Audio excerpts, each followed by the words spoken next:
So I left mine out on the counter way longer than 30 minutes because I had to run into town and run an errand.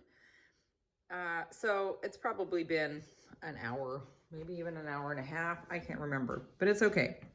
Like I said before, it's flexible. So this is the final shaping before you put it in the fridge until you bake it tomorrow. And I bake it in the morning because that's when I like to turn my oven on. So I'm going to shape this dough. Like I said before, if you were making 2 loaves, you would have this cut in half and you would have it in 2 balls covered with 2 different bowls for the last 30 minutes. I'm going to do mine in 1.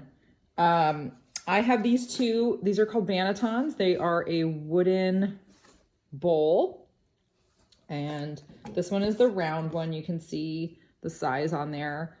And I bought this rectangular one because it makes a nice even sliced bread instead of, you know, the circular shape. You're going to have, the bread's going to gradually get smaller quite a bit. Well, this is a nice even loaf. And I would make this same recipe amount, would make 2 loaves, and I would put them in these in the fridge overnight. But the last time I just did 1 big loaf using this circular one, and I'm going to do the same thing this time.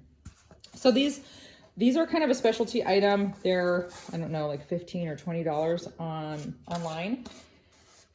You could probably just get a bowl from your kitchen and make a linen liner if you wanted to skip buying a banneton.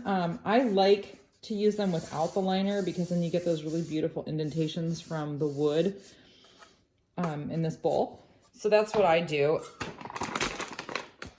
No, it's not a huge investment, but it is kind of necessary. So to prepare your banneton, I use this white rice flour. It's really fine flour.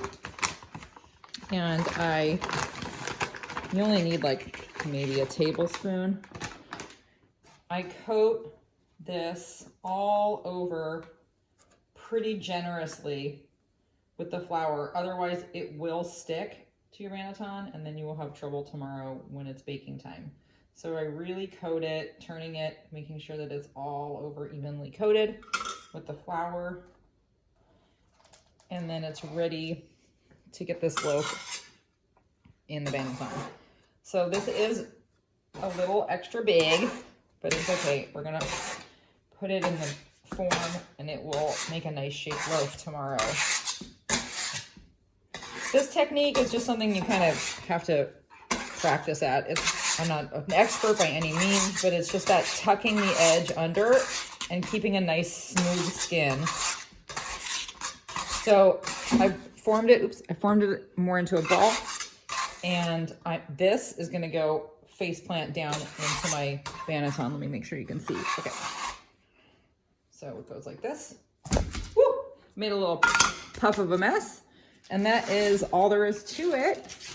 That's your mixing day. It's a lot of steps, but they're all pretty short. It's just spread out over a few hours. I take a plastic bag, put a little air in it, and flip it. And that goes in my fridge till tomorrow morning. And then it's baking day. That's day 3. Okay, so that's day 2 done.